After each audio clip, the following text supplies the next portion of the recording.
Hi ನಮಸ್ಕಾರ ಎಲ್ಲರಿಗೂ welcome back to Chaitra Vijay vlogs. ನಾವು ಚೆನ್ನಾಗಿದ್ದೀವಿ, ನೀವೆಲ್ಲರೂ ಚೆನ್ನಾಗಿದ್ದೀರಾ ಅಂತ ಭಾವಿಸ್ತಾ ಇದ್ದೀನಿ. ಬನ್ನಿ ಇವತ್ತಿನ ವ್ಲಾಗ್ನ ಸ್ಟಾರ್ಟ್ ಮಾಡೋಣ. ಇವತ್ತು ವೀಕ್ ಡೇ. ವಿಜಯ್ ಆಫೀಸ್ಗೆ ಹೋಗಿದ್ದಾರೆ. ನಾನು ಅಪ್ಪ ಅಮ್ಮ 3 ಜನನೇ ಮನೆಯಲ್ಲಿದ್ವಿ. ಹಾಗೆ ಶಾಪಿಂಗ್ ಹೋಗಿ ಬರೋಣ ಅಂತ ಡಿಸೈಡ್ ಮಾಡಿ ಫಿನಿಕ್ಸ್ ಮಾಲ್ಗೆ ಹೋಗೋಕ್ಕೆ ರೆಡಿ ಆದ್ವಿ. ಫಿನಿಕ್ಸ್ ಮಾಲ್ ನಮ್ಮ ಮನೆಯಿಂದ ಒಂದು 5 to 6 ಕಿಲೋಮೀಟರ್ಸ್ ಆಗುತ್ತೆ. Maximum 20 to 30 minutes journey. ನಮಗೆ ಮೆಟ್ರೋಲ್ಲಿ ಹೋದ್ರೂ ಆಟೋಲ್ಲಿ ಹೋದ್ರೂ ಸೇಮ್ ಪ್ರೈಸ್ ಆಗುತ್ತೆ. ಸೊ ನಾವು ಬೆಟರ್ ಆಟೋಲ್ಲೇ ಹೋಗೋಣ ಅಂತ ಪ್ರಿಫರ್ ಮಾಡಿ ಆಟೋಲ್ಲಿ ಹೋಗ್ತಾ ಇದ್ದೀವಿ. ಇದು ಅರೌಂಡ್ 20 to 25 ಮಿನಿಟ್ಸ್ ಜರ್ನಿ ಅಷ್ಟೇ ನಮಗೆ. ಫಿನಿಕ್ಸ್ ಮಾಲು ತುಂಬ ದೊಡ್ಡದಾಗಿರೋದ್ರಿಂದ ನಾನು ಎಷ್ಟೇ ಸಲ ಬಂದರೂ ಶಾಪ್ಸ್ ಅಂತೂ ನಂಗೆ ಕನ್ಫ್ಯೂಸ್ ಆಗೇ ಆಗುತ್ತೆ.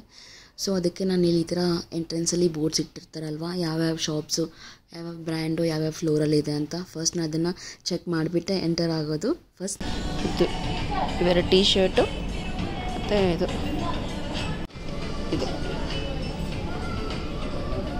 ನನಗೆ ಇಂಪಾರ್ಟೆಂಟಾಗಿ ಒಂದು ಬೆಲ್ಟ್ ಬೇಕಾಗಿತ್ತು. ಅದಕ್ಕೆ ಅಂತ ನಾನು ಪ್ಯಾಂಟಲೂನ್ಸ್ ಹೋಗಿದ್ದು. ಬಟ್ ಇಲ್ಲಿ ಇಯರಿಂಗ್ ಕಲೆಕ್ಷನ್ ಅಂತೂ ತುಂಬ ಚೆನ್ನಾಗಿತ್ತು.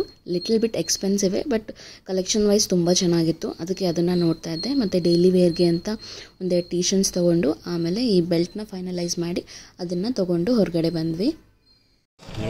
ಬೆಲ್ಟ್ ತೊಗೊಂಡ್ವಿ. ನಂದು ಬಿಲ್ಲಿಂಗ್ ಎಲ್ಲ ಆಗಷ್ಟರಲ್ಲಿ ಅಪ್ಪ ಅಮ್ಮ ಸ್ಟೋರ್ನ ಸ್ವಲ್ಪ ಎಕ್ಸ್ಪ್ಲೋರ್ ಮಾಡ್ತಾಯಿದ್ರು. ಬೇಸಿಕ್ಲಿ ಇಲ್ಲಿ ವೆಸ್ಟರ್ನ್ ವೇರ್ ಅಷ್ಟೇ ಸಿಗುತ್ತೆ ಅಲ್ವಾ. ಸೊ ಅಮ್ಮಂಗೆ ಸ್ಯಾರಿ ಏನಾದರೂ ತೊಗೋಬೇಕಾದ್ರೆ ನಾವು ಸುದರ್ಶನ್ ಸಿಲ್ಕ್ಸು ಎಲ್ಲ ಚಿಕ್ಕಪೇಟೆ ಆ ಕಡೆ ಹೋಗ್ತೀವಿ. ಇಲ್ಲಿ ಜಸ್ಟ್ ವೆಸ್ಟರ್ನ್ ವೇರ್ ಏನಾದರೂ ಬೇಕಾದರೆ ಅಷ್ಟೇ ಬಂದು ತೊಗೊಳ್ತೀವಿ. ಸೊ ನನಗೇನು ಬೇಕೋ ಅದನ್ನು ಶಾಪಿಂಗ್ ಮಾಡಾದಮೇಲೆ ನೆಕ್ಸ್ಟ್ ಲೈಟಾಗಿ ಏನಾದರೂ ಸ್ನ್ಯಾಕ್ಸು ಅವ್ರ ಫ್ರೆಂಚ್ ಫ್ರೈಸ್ ಬರ್ಗರ್ ಏನಾದರೂ ತಿನ್ನೋಣ ಅಂತಂದ್ಬಿಟ್ಟು ಈಗ ಬರ್ಗರ್ ಕಿಂಗ್ ಹೋಗ್ತಾ ಇದ್ದೀನಿ. ನನಗೆ ಬರ್ಗರ್ ಕಿಂಗಿಂತ ಯಾವಾಗಲೂ ಮೆಕ್ಡೊನಾಲ್ಡ್ಸೇ ಇಷ್ಟ. ಬಟ್ ವಿಜಯ್ಗೆ ಬರ್ಗರ್ ಕಿಂಗಲ್ಲಿ ಇಷ್ಟ ಆಗುತ್ತೆ. ಸೊ ನೀವೆರಡೂ ಟ್ರೈ ಮಾಡಿದ್ದೀರಾ? ನೀವು ಟ್ರೈ ಮಾಡಿದರೆ ಅದರಲ್ಲಿ ನಿಮ್ಗೆ ಯಾವ್ದು ಇಷ್ಟ ಅಂತ ಕಮೆಂಟ್ ಮಾಡಿ. ಏನು ಬೇಕು? French fries. ಬರ್ಗರ್ ತಿಂತೀಯಾ? ಬರ್ಗರ್ ತಿಂತೀಯಾ? French fries. ಒಂದು ಸಾಫ್ಟ್ ಬರ್ಗರ್, ಒಂದು ಕೂಲ್ ಡ್ರಿಂಕ್, ಬರ್ಗರ್ ಎರಡು ಸಾಫ್ಟ್. ಚೆನ್ನಾಯ್ತಾ? ಐಸ್ ಕ್ರೀಮ್ ಇನ್ನೂ ಬಂದಿಲ್ಲ ಅಲ್ಲ? ಅಮ್ಮನ ಆಲ್ರೆಡಿ ತುಂಬ ಸಲ ನಾನು ಮೆಕ್ಡೊನಾಲ್ಡ್ಸು ಮತ್ತು ಬರ್ಗರ್ ಕಿಂಗ್ ಎಲ್ಲ ಕರ್ಕೊಂಡು ಹೋಗಿದ್ದೀನಿ. ಸೊ ಯಾವಾಗ ಕರ್ಕೊಂಡು ಹೋದರೂ ಅಮ್ಮ ಫಸ್ಟ್ ಕೇಳೋದು ಫ್ರೆಂಚ್ ಫ್ರೈಸೇ. ಅವ್ರಿಗೆ ಅದು ತುಂಬ ಇಷ್ಟ. ಈವನ್ ನನಗೂ ಕೂಡ ಫ್ರೆಂಚ್ ಫ್ರೈಸ್ ಇಷ್ಟ. ಬಟ್ ಅದ್ರ ಜೊತೆಗೆ ನಾನು ಬರ್ಗರ್ ಕೂಡ ತಿಂತೀನಿ. ಬಟ್ ಅಮ್ಮ ಬರ್ಗರ್ ಎಲ್ಲ ಇಷ್ಟಪಡಲ್ಲ. ಅವ್ರಿಗೆ ಯಾವಾಗಿದ್ರೂ ಫ್ರೆಂಚ್ ಫ್ರೈಸ್ ಅಂದ್ರೇ ತುಂಬ ಇಷ್ಟ. ಸೊ 2 ಬರ್ಗರು ಮತ್ತು ಫ್ರೆಂಚ್ ಫ್ರೈಸು ಮತ್ತು ಐಸ್ ಕ್ರೀಮ್ ಕೂಡ ತೊಗೊಂಡ್ವಿ, ನಾನು ಅಪ್ಪ ಇಬ್ಬರು ಸೇರಿಬಿಟ್ಟು. ಕಂಪ್ಯಾರಿಟಿವ್ಲಿ ಮೆಕ್ಡೊನಾಲ್ಡ್ಸ್ಗಿಂತ ಬರ್ಗರ್ದು ಬ್ರೆಡ್ ಏನಿರುತ್ತಲ್ವ ಅದಿಲ್ಲಿ ತುಂಬ ಚೆನ್ನಾಗಿರುತ್ತೆ ಅಂತ ವಿಜಯ್ ಹೇಳ್ತಾರೆ. ನನಗೂ ಅನಿಸುತ್ತೆ. ಬಟ್ ಫ್ರೆಂಚ್ ಫ್ರೈಸ್ ಎಲ್ಲ ಯಾವಾಗಿದ್ರೂ ಮೆಕ್ಡೊನಾಲ್ಡ್ಸೇ. ಕಂಪ್ಯಾರಿಟಿವ್ಲಿ ಪಿಜ್ಜಾನ ಬರ್ಗರ್ ಅಂತಂದರೆ ನನಗೆ ಪಿಜ್ಜಾನೂ ಇಷ್ಟ ಆಗುತ್ತೆ. ಬಟ್ ಬರ್ಗರ್ ಫಸ್ಟ್ ಬರುತ್ತೆ. ನೀವು ಪಿಜ್ಜಾ ಪರ್ಸನಾ ಬರ್ಗರ್ ಪರ್ಸನಾ? ಬರ್ಗರ್ ತಿನ್ನೋ ಹಾಗಿದ್ರೆ ಮೆಕ್ಡೊನಾಲ್ಡ್ಸಲ್ಲಿ ಇಷ್ಟ ಆಗುತ್ತಾ ಇಲ್ಲ ಬರ್ಗರ್ ಕಿಂಗಲ್ಲಿ ಇಷ್ಟ ಆಗುತ್ತಾ? ಯಾವ ಪ್ಲೇಸಲ್ಲಿ ಚೆನ್ನಾಗಿರುತ್ತೆ ಅಂತ ನಂಗೆ ಕಮೆಂಟ್ ಮಾಡಿ ತಿಳಿಸಿ. ಸೊ ದಟ್ ನೆಕ್ಸ್ಟ್ ಟೈಮ್ ನಾವು ಕೂಡ ಅಲ್ಲಿ ಟ್ರೈ ಮಾಡ್ತೀವಿ. ನಮ್ಮ ಚಾನಲಲ್ಲಿ ಬರ್ತಾ ಇರೋ ವೀಡಿಯೋಸ್ ಎಲ್ಲ ನಿಮ್ಗೆ ಇಷ್ಟ ಆಗ್ತಾ ಇದೆಯಾ? ಎಂಟರ್ಟೈನಿಂಗ್ ಆಗಿದೆಯಾ? ಇಲ್ಲ ನಿಮಗೆ ಬೇರೆ ಯಾವ ಥರನಾದರೂ ವೀಡಿಯೋ ನೋಡೋಕ್ಕೆ ಇಷ್ಟ ಆದರೆ ದಯವಿಟ್ಟು ಸಜೆಸ್ಟ್ ಮಾಡಿ. ಆ ಥರ ಕಂಟೆಂಟ್ ಪ್ರೊಡ್ಯೂಸ್ ಮಾಡೋದಕ್ಕೆ ನಾನು ಟ್ರೈ ಮಾಡ್ತೀನಿ. ಮತ್ತು ನನ್ನ ಇನ್ಸ್ಟಾಗ್ರಾಮ್ ಪೇಜ್ನ ಲಿಂಕ್ನ ನಾನು ಡಿಸ್ಕ್ರಿಪ್ಷನಲ್ಲಿ ಕೊಟ್ಟಿರ್ತೀನಿ. ನನ್ನದು ಡೇ ಟು ಡೇ ಆ್ಯಕ್ಟಿವಿಟೀಸು ಎಲ್ಲದನ್ನೂ ನಾನು ಅಲ್ಲಿ ಸ್ಟೋರಿ ಥ್ರೂ ಪೋಸ್ಟ್ ಮಾಡ್ತಾ ಇರ್ತೀನಿ. ಇನ್ನೂ ಯಾರಾದರೂ ನನ್ನ ಇನ್ಸ್ಟಾಗ್ರಾಮ್ನ ಫಾಲೋ ಮಾಡಿಲ್ಲ ಅಂತಂದರೆ ಲಿಂಕು ಡಿಸ್ಕ್ರಿಪ್ಷನಲ್ಲಿ ಇರುತ್ತೆ, ದಯವಿಟ್ಟು ಫಾಲೋ ಮಾಡಿ. ಮತ್ತು ಕೆಲವೊಂದು ಪ್ರಾಡಕ್ಟ್ಸ್ದು ನಾನು ಶಾರ್ಟ್ಸಲ್ಲಿ ಹಾಕಿದಾಗ ಅದರದ್ದು ಲಿಂಕ್ ಕೇಳ್ತಾ ಇರ್ತೀರ. ಶಾರ್ಟ್ಸಲ್ಲಿ ಲಿಂಕ್ ಎಲ್ಲ ಈಗ ವರ್ಕ್ ಆಗ್ತಾ ಇಲ್ಲ. ಸೊ ಅದನ್ನು ಕೂಡ ನಾನು ಲಾಂಗ್ ವೀಡಿಯೋ ಡಿಸ್ಕ್ರಿಪ್ಷನಲ್ಲೇ ಹಾಕಿರ್ತೀನಿ. ಅದನ್ನು ಕೂಡ ನೀವು ಚೆಕ್ ಮಾಡಿ. ನಿಮ್ಗೆ ಇಷ್ಟ ಆದರೆ ನೀವು ಅದನ್ನು ಕೂಡ ಬೈ ಮಾಡ್ಬೋದು.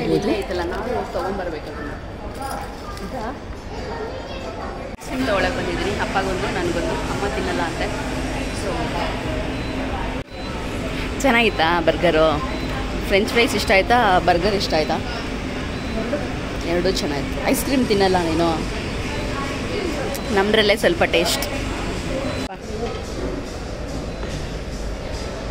ಐಸ್ ಕ್ರೀಮ್ ತಿಂದ್ಬಿಟ್ಟು ಹೇಳಿ ಹಿಂಗಿದೆ ಅಂತ. ಕೊಡಮ್ಮ ನಮ್ಮದು.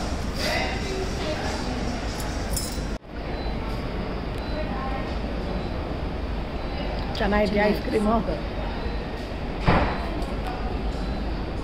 ಹೆಂಗೈತ್ರಿ ಐಸ್ ಕ್ರೀಮು?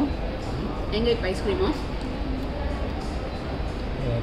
ನಾವು ಚಿಕ್ಕವರಾಗಿದ್ದಾಗ ಅಪ್ಪ ಅಮ್ಮ ನಮ್ಮನ್ನು ಹೊರಗಡೆ ಕರ್ಕೊಂಡೋಗಿ ಐಸ್ ಕ್ರೀಮು ಪಾನಿಪುರಿ ಮತ್ತು ನಮಗೇನು ಬೇಕೋ ಅದನ್ನೆಲ್ಲ ಕೊಡಿಸ್ತಾಯಿದ್ರು. ಈಗ ಎಷ್ಟು ಬೇಗ ಟೈಮ್ ಚೇಂಜ್ ಆಗಿದೆ. ಸೊ ನಾನಿವತ್ತು ಅವ್ರನ್ನ ಕರ್ಕೊಂಡೋಗಿ ಅವ್ರಿಗೇನು ಬೇಕೋ ಕೊಡಿಸ್ತಾ ಇದ್ದೀನಿ. ಟೈಮ್ ಎಷ್ಟು ಬೇಗ ಚೇಂಜ್ ಆಗಿದೆ ಏನಂತೀರಾ?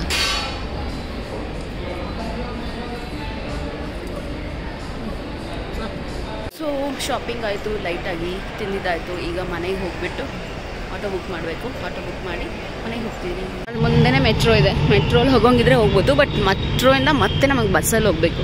ಅದಕ್ಕೆ ನಾವು ಆಟೋಲ್ಲೇ ಹೊರಟೋಗ್ತೀವಿ. ಚಿಕ್ಕ ನೋಡಿ ನೈಟ್ ಟೈಮಲ್ಲಿ ಹೆಂಗೆ ಕಾಣಿಸುತ್ತೆ. ಆಲ್ರೆಡಿ ಆಟೋ ಬಂದು ನಿಂತಿದೆ. ಸೊ ಹೋಗ್ತಾ ಇದ್ದೀನಿ ಮನೆಗೆ ಹೋಗಿ. ಇಲ್ಲಿಂದ ಮನೆಗೆ ಒಂದು 30 ಮಿನಿಟ್ಸ್ ಆಗುತ್ತೆ. 30 to 40 minutes depends on traffic. ಆಗಲೇ ಹೇಳ್ದಂಗೆ ನಮಗೆ ಆಟೋನೇ ಕನ್ವೀನಿಯೆಂಟು. ಸೊ ಅದಕ್ಕೆ ಆಟೋ ಅವ್ರು ಬುಕ್ ಮಾಡಿಕೊಂಡು ಮನೆಗೆ ಹೋಗ್ತಾ ಇದ್ದೀವಿ. ಈಗ ಇವತ್ತು ಸ್ಯಾಟರ್ಡೇ. ಸೊ ವಿಜಯ್ ಮನೇಲಿರ್ತಾರೆ, ಆಫೀಸ್ ಇರಲ್ಲ. ಏನಾದರೂ ಲಂಚ್ಗೆ ಸ್ವಲ್ಪ ಸ್ಪೆಷಲಾಗಿ ಪ್ರಿಪೇರ್ ಮಾಡೋಣ ಅಂತಂದ್ಬಿಟ್ಟು ನಾನಿವತ್ತು ರಾಜ್ಮಾ ಚಾವಲ್ ಪ್ರಿಪೇರ್ ಮಾಡ್ತಾಯಿದ್ದೀನಿ. ಇದೊಂದು ಪಂಜಾಬಿ ಡಿಶ್ಶು, ಬಟ್ ನಾನು ರೈಸ್ ಪ್ಲೇನಾಗಿ ಇಡೋದು ಬೇಡ ಅಂತಂದ್ಬಿಟ್ಟು ಆಂಧ್ರಲ್ಲಿ ಬಗಾರ ರೈಸ್ ಅಂತ ಮಾಡ್ತಾರೆ. ಇದು ನಾನ್ ವೆಜ್ಗೆಲ್ಲ ಕಾಂಬಿನೇಷನ್ ತುಂಬ ಚೆನ್ನಾಗಿರುತ್ತೆ ಅಂತ ಇದನ್ನು ಮಾಡ್ತಾರೆ. ಸೊ ಆ ರೆಸಿಪಿನ ನಾನಿವತ್ತು ಟ್ರೈ ಮಾಡ್ತಾಯಿದ್ದೀನಿ. ಈ ರೆಸಿಪಿ ಅಂತೂ ಸಖತ್ ಈಸಿ. ಒಂದು 10 ಮಿನಿಟ್ಸಲ್ಲೆಲ್ಲ ಆಗಿಬಿಡುತ್ತೆ. ಫಸ್ಟ್ ಒಂದು ಕುಕ್ಕರ್ ತೊಗೊಂಡು ಅದರಲ್ಲಿ 1 ಸ್ಪೂನ್ ಆಯಿಲು ಮತ್ತು 1 ಸ್ಪೂನ್ ತುಪ್ಪ, ಚಕ್ಕೆ, ಲವಂಗ, ಈರುಳ್ಳಿ ಮತ್ತು ಒಂದು ಸ್ವಲ್ಪ ಮೆಣಸಿನ ಕಾಳು ಇರುತ್ತಲ್ವ, ಎಲ್ಲದನ್ನು ನಾವು ಚೆನ್ನಾಗಿ ಫ್ರೈ ಮಾಡ್ಕೋಬೇಕು. ಇದೇನು ಗೋಲ್ಡನ್ ಫ್ರೈ ಆಗಬೇಕು ಅಂತ ಏನಿಲ್ಲ, ಜಸ್ಟ್ ನಾರ್ಮಲಾಗಿ ಒಂದು ಸ್ವಲ್ಪ ಫ್ರೈ ಆದರೆ ಸಾಕು. ಇದಕ್ಕೆ ಸ್ಪೈಸಸ್ ಎಲ್ಲ ಹಾಕಿಬಿಟ್ಟು ಫ್ರೈ ಮಾಡ್ಕೊಂಡಾದ್ಮೇಲೆ ಖಾರಕ್ಕೆ ನಾವು ಬೇರೆ ಥರ ಏನೂ ಹಾಕೋದಿಲ್ಲ ಅಲ್ಲ, ಅದಕ್ಕೆ ಒಂದು ಹಸಿ ಮೆಣಸಿನ್ಕಾಯಿ ನಿಮಗೆ ಖಾರಕ್ಕೆ ಎಷ್ಟು ಬೇಕೋ ಅಷ್ಟನ್ನು ಹಾಕ್ಕೊಂಡು ಮತ್ತು 1 ಸ್ಪೂನಷ್ಟು ಶುಂಠಿ ಬೆಳ್ಳುಳ್ಳಿ ಪೇಸ್ಟು. ನೀವು ಫ್ರೆಶ್ ಆಗಿದ್ದರೆ ಫ್ರೆಶ್ ಆಗೋ ಹಾಕ್ಬೋದು. ನಾನು ಪೇಸ್ಟ್ ಹಾಕ್ತಾಯಿದ್ದೀನಿ ಇಲ್ಲಿ. 1 ಸ್ಪೂನಷ್ಟು ಪೇಸ್ಟ್ ಹಾಕಿಬಿಟ್ಟು ಹಸಿ ವಾಸನೆ ಎಲ್ಲ ಹೋಗೋ ಥರ ಚೆನ್ನಾಗಿ ಫ್ರೈ ಮಾಡಿಕೊಂಡ್ರೆ ಸಾಕು. ಇದಕ್ಕೆ ಮತ್ತು ಆನಿಯನ್ಗೆ ಮತ್ತು ಅನ್ನಕ್ಕೆ ಎಷ್ಟು ಉಪ್ಪು ಬೇಕೋ ಎಲ್ಲದನ್ನು ನಾವು ಇವಾಗಲೇ ಹಾಕ್ಕೊಳ್ತಾ ಇದ್ದೀವಿ. ತುಂಬ ಗೋಲ್ಡನ್ ಫ್ರೈ ಆಗೋದೇನು ಬೇಕಾಗಿಲ್ಲ, ಜಸ್ಟ್ ಈ ಥರ ಟ್ರಾನ್ಸ್ಲೂಸೆಂಟ್ ಆಗಿ ಅದ್ರದ್ದು ಫ್ಲೇವರ್ಸ್ ಎಲ್ಲ ಬಿಟ್ಕೊಂಡ್ರೆ ಸಾಕಾಗತ್ತೆ. ಮತ್ತು ಆಲ್ರೆಡಿ ನಾನು ಅಕ್ಕಿನ ನೆನೆಸಿಟ್ಟಿದ್ದೆ. ಜಸ್ಟ್ ಇದು ತುಂಬ ಉದ್ರುದ್ರಾಗಿರಬೇಕು, ಮುದ್ದೆ ಆದರೆ ಚೆನ್ನಾಗಿರಲ್ಲ ಅಲ್ವಾ. ಅದಕ್ಕೆ 1:2 ಹಾಕೋ ಬದಲು ನೀರು 1 ಗ್ಲಾಸ್ಗೆ 1.5 ಗ್ಲಾಸ್ ಹಾಕಿದ್ರೆ ಸಾಕಾಗುತ್ತೆ. ಈ ಅಕ್ಕಿನೂ ಅಷ್ಟೇ ಹಾಕಿದ ತಕ್ಷಣ ಸ್ವಲ್ಪ ಫ್ರೈ ಮಾಡಿಕೊಂಡ್ರೆ ಅಕ್ಕಿ ಅನ್ನ ಆದಮೇಲೆ ಮುದ್ದೆ ಆಗಲ್ಲ. ಸೊ ಆಯಿಲಲ್ಲೇ ಒಂದು 2 to 3 ಮಿನಿಟ್ಸು ಈ ಥರ ಚೆನ್ನಾಗಿ ಫ್ರೈ ಮಾಡ್ಕೊಂಡ್ಬಿಡಿ. ಉಪ್ಪೇನಾದರೂ ಟೇಸ್ಟ್ಗೆ ನೋಡಿಕೊಂಡು ಏನಾದರೂ ಹಾಕಬೇಕಾಗಿದ್ರೆ ಎಲ್ಲ ಈಗಲೇ ಅಡ್ಜಸ್ಟ್ ಮಾಡಿಕೊಂಡು. ಆಲ್ರೆಡಿ ನಾನಿಲ್ಲಿ 2 ಗ್ಲಾಸ್ ನೀರು 2 ಗ್ಲಾಸ್ ಅಕ್ಕಿ ತೊಗೊಂಡಿದ್ದೀನಿ. ಸೊ 3 ಗ್ಲಾಸಷ್ಟು ನೀರು ಹಾಕಿಬಿಟ್ಟು ಒಂದು 2 ರಿಂದ 3 ವಿಜಿಲ್ ಬಸಿದ್ರೆ ಸಾಕು, ನಮ್ಮದು ಬಗಾರ ರೈಸ್ ರೆಡಿಯಾಗಿರುತ್ತೆ. ನೆಕ್ಸ್ಟು ಇಲ್ಲಿ ರಾಜ್ಮಾ ಮಾಡೋದಕ್ಕೆ, ಅಂದರೆ ಕಿಡ್ನಿ ಬೀಸ್ ಅಂತಲೂ ಕರೀತಾರೆ, ಇದನ್ನು ರಾತ್ರಿಯೇ 1 ಕಪ್ ಅಷ್ಟು ತೊಗೊಂಡು ಫುಲ್ ಒಂದು 8 to 10 ಅವರ್ಸು ಚೆನ್ನಾಗಿ ನೆನ್ಕೋಬೇಕು. ಆವಾಗಲೇ ಅದು ಚೆನ್ನಾಗಿ ಗ್ರೇವಿ ಬರುತ್ತೆ. ಸೊ ನಾನು ರಾತ್ರಿಯೇ ನೆನೆಸಿಟ್ಟಿದ್ದೆ. ಸೊ ಬೆಳಗ್ಗೆ ಇದನ್ನು ಕುಕ್ಕರಲ್ಲಿ ಹಾಕ್ಕೊಂಡು ಅದಕ್ಕೆ ಒಂದು 6 ಕಪ್ಸಷ್ಟು ವಾಟರ್ ಹಾಕಬೇಕು.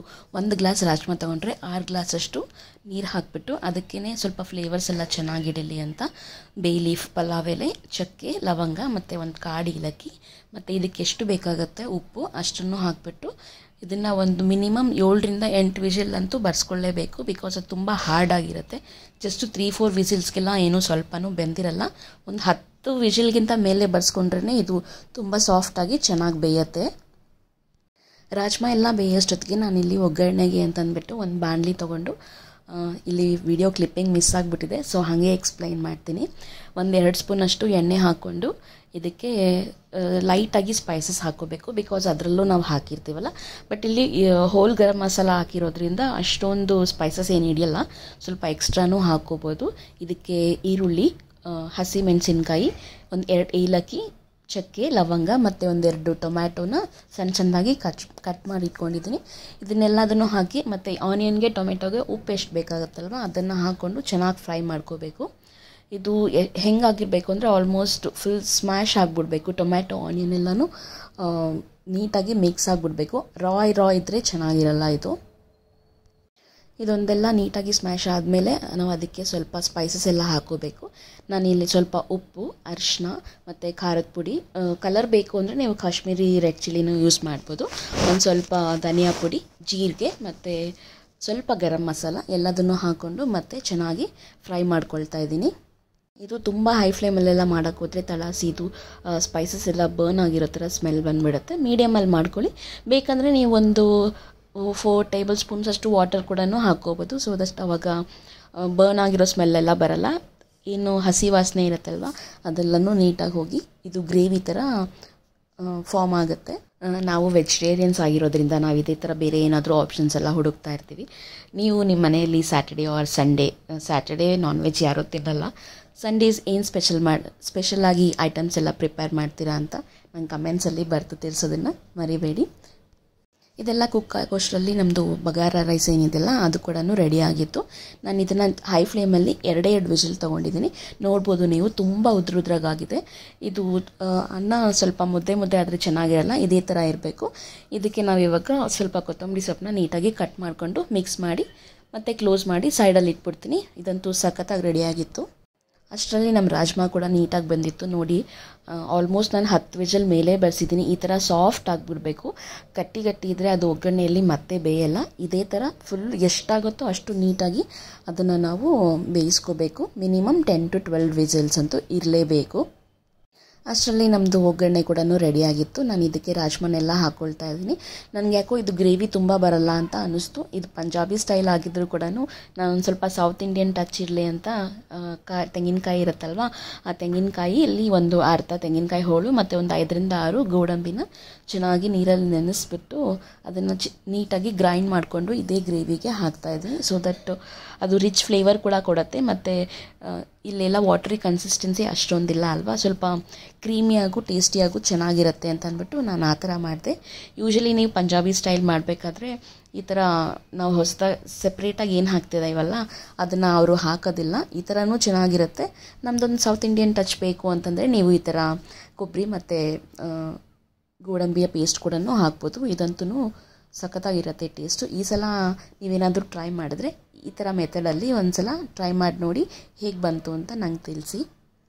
ಜಸ್ಟ್ ಉಪ್ಪು ಖಾರ ಏನಾದರೂ ಚೆಕ್ ಮಾಡ್ಕೋಬೇಕಾದ್ರೆ ನೀವು ಈ ಟೈಮಲ್ಲಿ ಚೆಕ್ ಮಾಡ್ಕೊಬೋದು.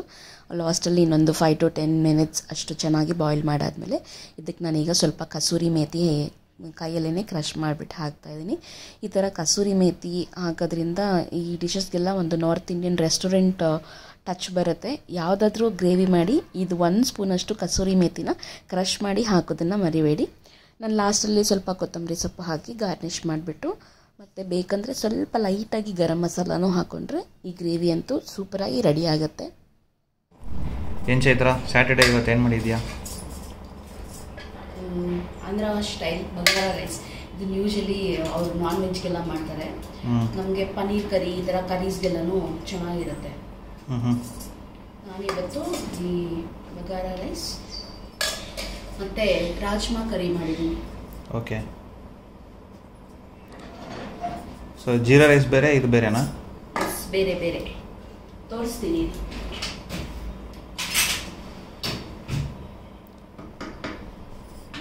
ಎಷ್ಟೊತ್ತಾಯಿತು ಮಾಡೋಕ್ಕೆ? ಎಲ್ಲ ಬೇಗನೆ ಆಗೋಗುತ್ತೆ. ಆ ರೈಸ್ ಎಲ್ಲ ಒಂದು 10-15 ಮಿನಿಟ್, ಎಲ್ಲ ಒಂದು 40 ಮಿನಿಟ್ಸ್ಗೆ ಆಗೋಗುತ್ತೆ.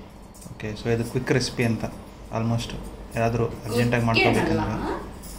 ಓಕೆ, ಚೆನ್ನಾಗಿರುತ್ತೆ ನೋಡಿ.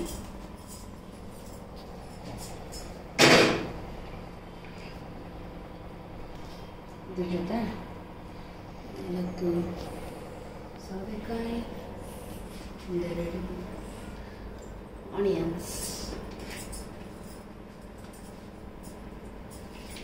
ಚೆನ್ನಾಗಿರುತ್ತೆ. ಟೇಸ್ಟ್ ನೋಡ್ಬಿಟ್ಟು ಹೆಂಗಿದೆ ಅಂತ.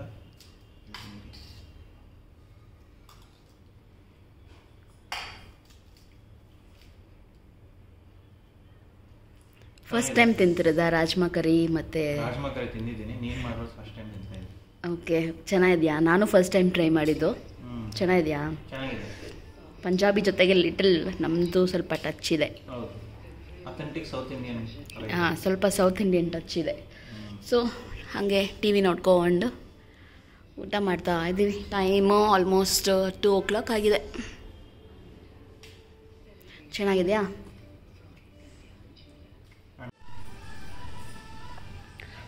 ಸಿಕ್ಕಟ್ಟು ರಿಚ್ ಇನ್ ಪ್ರೋಟೀನು. ವೆಜಿಟೇರಿಯನ್ಸ್ಗೆ ಪ್ರೋಟೀನ್ ಇರಲ್ಲ ಅಂತ ಏನು ಚಿಂತೆ ಮಾಡೋದೇ ಬೇಡ. ಇದ್ರ ಜೊತೆ ಒಂದು ಸ್ವಲ್ಪ ಸೌತೆಕಾಯಿ, ಸ್ವಲ್ಪ ಆನಿಯನ್ಸ್ ಕಟ್ ಮಾಡಿಕೊಂಡ್ರೆ ಸೂಪರಾಗಿರುತ್ತೆ. ಅದೇನಿದ್ರು ಆನಿಯನ್ ಅನ್ನೋದು ಇರಬೇಕು ರಾಜ್ಮಾಗೆ, ಆನಿಯನ್ ಸ್ವಲ್ಪ ಆನಿಯನ್ಸು ಸ್ವಲ್ಪ ಸೌತೆಕಾಯಿ. ಆನಿಯನ್ಸ್ ಇದ್ರೇ ಆ ಟೇಸ್ಟ್, ಹೌದು, ಆ ಫ್ಲೇವರ್ ಗೊತ್ತಾಗೋದು. ವಿಡಿಯೋನ ಕೊನೆವರೆಗೂ ನೋಡೋದಕ್ಕೆ ತುಂಬ ಥ್ಯಾಂಕ್ಸ್. ಈ ವಿಡಿಯೋ ನಿಮಗೇನಾದರೂ ಇಷ್ಟ ಆಗಿದ್ರೆ ಲೈಕ್ ಮಾಡಿ, ಕಮೆಂಟ್ ಮಾಡಿ, ನಿಮ್ಮ ಫ್ರೆಂಡ್ಸ್ ಆ್ಯಂಡ್ ಫ್ಯಾಮಿಲಿ ಜೊತೆ ಶೇರ್ ಮಾಡಿ. ನಮ್ಮ ಚಾನಲ್ಗೆ ಇನ್ನೂ ಸಬ್ಸ್ಕ್ರೈಬ್ ಮಾಡ್ತಾಯಿದ್ರೆ ದಯವಿಟ್ಟು ಸಬ್ಸ್ಕ್ರೈಬ್ ಮಾಡ್ಕೊಳ್ಳಿ. Thank you.